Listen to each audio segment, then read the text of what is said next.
Kim, tawang-tawa at tila kinikilig nang mabanggit ni Vice Ganda si Victor.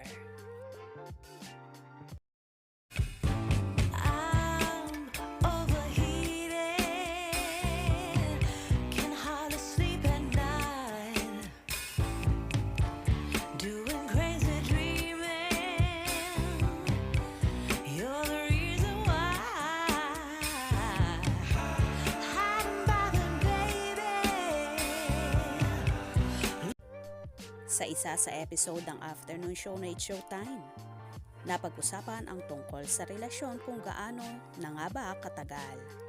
Natanong kasi ng mga host ang tawag ng tanghalan contestant at kung saan pinababati niya ito sa kanyang karelasyon.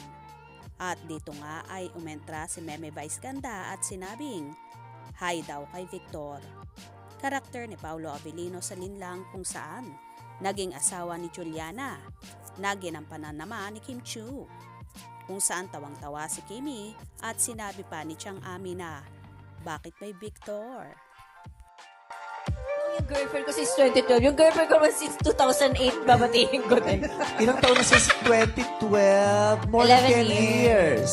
11 years na, pare. 11. Oh, 11 years. Mag-hi ka naman. Hi. Ano din? Ano pangalan? Rika Tejamo po. Victor?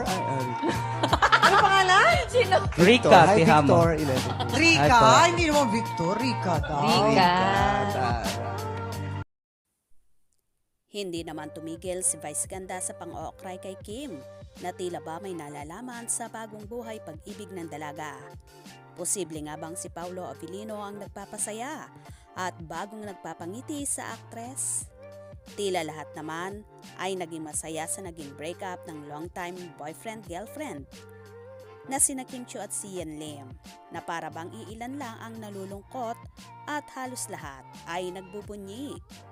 Napapabalita kasi na kahit ang mga kaibigan ni Chinita Princess ay ayaw na ayaw kay Sian, kahit nga ang mga BFF nitong sina Angelica Panganiban at Bella Padilla.